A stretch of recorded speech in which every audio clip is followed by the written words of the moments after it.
Alright, so you've seen the title, you've seen the thumbnail, here's how to make beats like Dilemma. Yo, spotted a dime at the corner of my eye. So this song features the famous Nathan drum bounce, which I've seen a lot of producers trying and failing to replicate lately. So before we dive into things, here's a preview of the beat we end up with at the end of today's video so you know that we got that bounce on lock.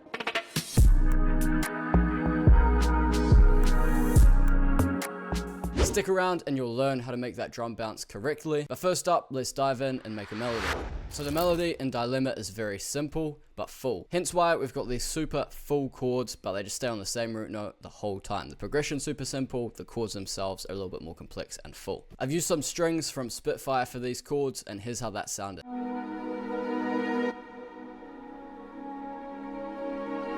What I've done down at the bottom here is automated the volume so it rises with each chord. If you want to do this yourself, just click on Control and then channel volume and you can draw it in. Next up, I pulled in this VST called Volts from Crow Hill. This is actually a free VST and it's a crazy collection of sounds. I chose the Wavering Choir preset and played out a single note, which is the root note of G sharp. And then at the end, I move it up to A sharp to build some tension.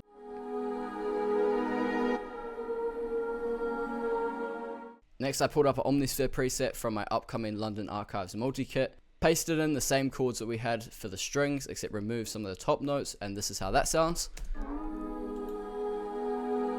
So now we have the foundation of our melody. I got a bit lazy and decided to throw in some phrases from my upcoming LDN Archives multi-kit. I thought this phrase 19 worked really well, so here's how that sounds.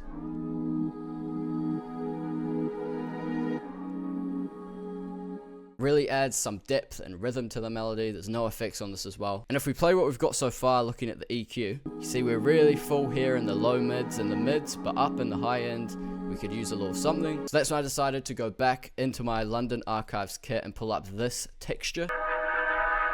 Super ambient feel. The only thing I've added to this is just a little bit of reverb. And then finally, it wouldn't be a Nemz / Central Cee type of loop without a vocal. I dove in, once again, got this vocal phrase 11 from my upcoming kit. So here's how it sounds now with the vocal phrase.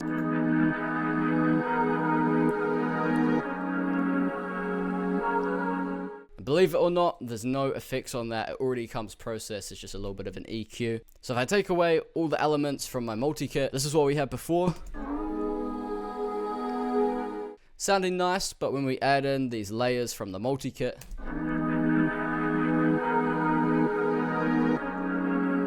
instantly elevates the loop in seconds. So if you're trying to level up your UK beats and loops, this kit has everything you need. It's got vocals, analog lab bank, effect wrap bank, all specifically for UK type of beats. And I honestly think it's a game changer. And as this is my first multi-kit, I want it to be accessible to as many of my OG supporters as possible. So if you go down to the top link in the description, chuck in your email, you'll be notified when it drops and you'll get a code to cop the kit for less than the price of a Big Mac. But don't lack, man, this price is limited to only 100 people. If the link's no longer in the description, you've missed out, man. You'll have to pay the full price. If it is there, make sure you lock in. Go ahead, put your email in now, take 2 seconds, and then come back and finish the rest of this video. But with all that aside, let's finish off this melody. So as you can see, I've stemmed and bounced out this loop. And if you look at the top here, we're at 134 BPM, which is a little bit slow for these type of beats. So all I'm gonna do is I'm gonna push that up to 142. And then I'm gonna also pitch this melody up 2 semitones to leave us with a final product, which sounds like this.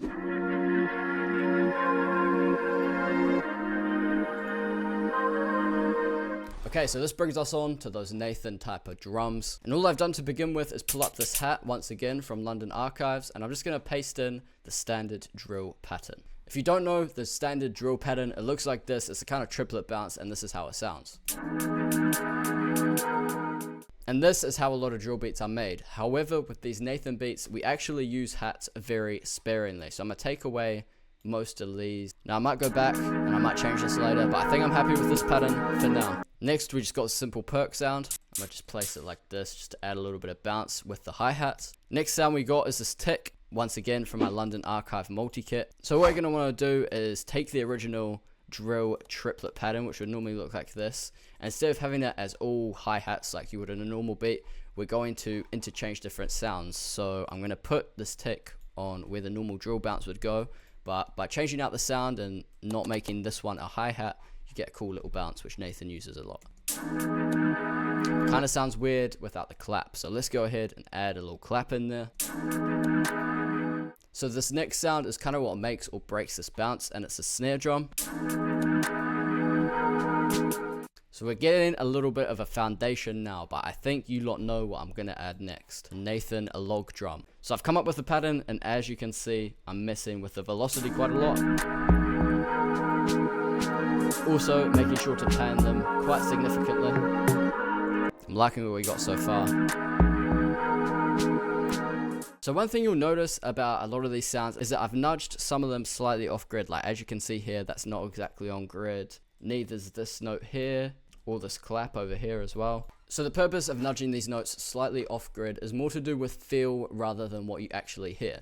By nudging them off grid, it kind of humanizes the pattern a little bit more and just creates more groove and bounce. It's not super obvious, but little tricks like this are what really elevate your beats. And this is one of the main reasons why I've pretty much stopped using this channel rack. It's very limiting. You can't really shove anything off the grid even a tiny bit, and you're kind of stuck to this quarter note bounce. But for these type of beats where there's a lot going on, often we're going up into this magnet tool, picking third beat, third step, 16th step, and doing a bunch of more complex rhythms which you can't do within the channel rack. I know the channel rack is super easy, everyone's used to it, it's a really good feature, but for these kind of more intricate drum patterns, it's really just not the best. Jump in, step out of your comfort zone, and begin using the piano rack. With that said, it's now time to jump in and add in a kick. It's important to keep kicks in these beats really simple because this is what the whole low end is going to be built off. Make sure they're contrasting with the log drum and eventually the 808 you add really well.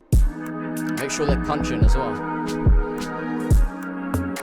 Now that's done, it's time for everyone's favorite part, which is the 808. And believe it or not, in these beats, the 808 isn't super important, or definitely not as important as in your standard trap beat, because the percussion, the log drums are doing most of the heavy lifting. The 808 is honestly often more of just a sub bass to fill out that low end. Here's the pattern that we've got. We've kept it super simple with a lot of little spaces which help create the bounce, and when the log drum's playing, most of the time I just don't have an 808 playing because they could clash and it just gets messy. Because we've kind of got a weird root note of A sharp, it didn't sound particularly good when pitched up, which forced me to think outside my comfort zone and pull in the secondary 808, and I added the smooth operator because it was a little bit muddy, a decapitator, and then a fast distortion. And it sounds very similar to the original 808, but just sounds a little bit cleaner up at these higher octaves. So here's how that sounds. And that's basically the drum bounce. Now it's just about getting that balance right of adding in those little ear candy pieces without it being too over the top. I think this is a really good example of tasteful texture. So this is without the open hat play. It sounds a little bit flat and dull, but when we add it in, it just brings a little bit of extra character to the drums without being too overpowering. And that's basically it, man. I've got this secondary drum pattern where I move some stuff around just so it doesn't get too repetitive, stemmed it out a bit. I then added in this iconic Nathan fill from Segway's kit. And yeah, man, that's basically the whole beat. As for the drum sounds in this video, some of them are from Segway's drum kit, but a lot of them are also from my upcoming LDN Archives multi-kit. If you want all the sounds used in this specific beat for completely free, make sure you go click the top link in the description, sign up, and I'll email you the sounds. And that way, you'll also be locking in your exclusive price for my upcoming LDN Archives multi-kit, which I talked about a little bit earlier. If you did learn something or just found it entertaining, make sure to like, leave a comment, leave some feedback. And yeah, man, I'll catch you lot in the next one. See you in a bit.